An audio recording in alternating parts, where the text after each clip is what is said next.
கடையநல்லூர் நகராட்சி சேர்மன் முஜிபுர் ரஹ்மான்.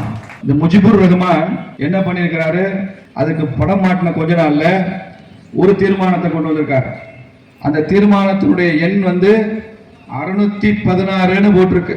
அவர் என்ன சொல்லியிருக்கிறார் தெரியுமா? கடையநல்லூர் நகர்மன்றத்தின் தீர்மான எண் 283 நாள் ஜனவரி 4, 2023 மாண்புமிகு பாரத பிரதமர் நரேந்திர மோடி அவர்களின் திருவுருவப் படத்தை நகர்மன்ற கூட்டரங்கில் வைக்க தீர்மானிக்கப்பட்டது.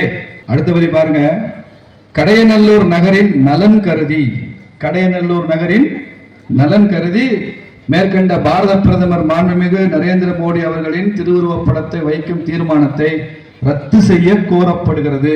போட்டோ எடுத்துட்டான். அதை வழிமொழிஞ்சவர் ராமகிருஷ்ணன், முன்மொழிஞ்சவர் திவான் மைதீன். திவான் மைதீன் ஏன் முன்மொழிஞ்சாருன்னு எனக்கு தெரியுது. ராமகிருஷ்ணன்றவர் திமுக கவுன்சில் ஏன் வழிமொழிந்தாருன்னு எனக்கு தெரியல. வெக்கங்கட்ட ராமகிருஷ்ணன் வழிமொழிஞ்சிருக்காரு.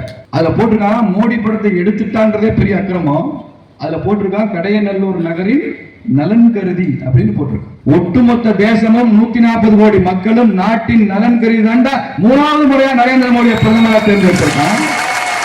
140 கோடி மக்கள் முட்டாளா? 3ஆம் முறையில் இவர்தான் பிரதமர் என்று தேர்ந்தெடுக்கப்பட்ட ஒரு பிரதமரை இந்தியாவின் தெற்கு கோடியில் இருக்கக்கூடிய கடையநல்லூர் நகராட்சியில அவருடைய புகைப்படத்தை எடுப்பதற்கு கடையநல்லூர் நகரின் நலன் கருதின்னு போட்ட என்ன ஆணவம், என்ன கொழுப்பு!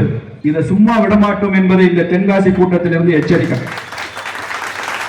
கடையநல்லூர் நகராட்சிக்கு நாங்கள் ஒரு கோரிக்கை வைக்கிறோம். மீண்டும் அங்கே பிரதமர் நரேந்திர மோடி படத்தை அங்கே வைத்தாகணும். மோடி படத்தை வைக்கிறதுக்கு எடுக்கிறதுக்கு இது கிச்சு கிச்சு தாம்பான விளையாட்டு இல்ல, கண்ணாமூச்சி விளையாட்டு இல்ல. உலகத்தின் தலைவராக மறந்திருக்கிற நரேந்திர மோடியை உள்ளூர்ல ஒரு நகராட்சியில் அவர் அவமானப்படுத்தும்படியாக வைத்த படத்தை எடுப்பேன்னா அதை பார்த்து கொண்டு பாரதிய ஜனதா கட்சி சும்மா இருக்கார். இதை நாங்கள் தேர்தல் பிரச்சனையாக்குவோம், இதை சட்ட ரீதியாக அணுவோம். சத்தியாகிரக முறையில் மீண்டும் அந்த படத்தை வைப்பதற்கு என்னவெல்லாம் செய்ய முடியுமோ அதை செய்வோம். எவ்வளவு அவமானப்படுத்துறீங்க? நாங்க ஒரு தீர்மானம் போடவா? திமுக ஆட்சியில் இருப்பது தமிழகத்தின் நலன் கருதி திமுகவை ஆட்சியில் இருந்து அகற்றுவோம் என்று இந்த கூட்டத்தில் நாங்கள் தீர்மானிக்கிறோம். தென்காசி பொதுக்கூட்டத்தில் நீ இருக்கிற தமிழ்நாட்டுக்கே நல்லது இல்லைன்னு நான் சொல்லலப்பா. பசும்பொன் தேவரையா எத்தனையோ வருஷம் சொல்லிட்டு போயிட்டாரு. நீ ஏதோ மோடி படம் வச்சா நகரின் நலன் கருதி, என்ன அக்கிரமமான வார்த்தை இது? நகரின் நலன் கருதி காரணம் கூட வேற ஏதாவது சொல்லி தொலைச்சிட்டு போக வேண்டிய. நகரின் நலன் கருதினா இதே கடையநல்லூருக்கு 100 கோடி ரூபாய் நரேந்திர மோடி கொடுத்திருக்காரு.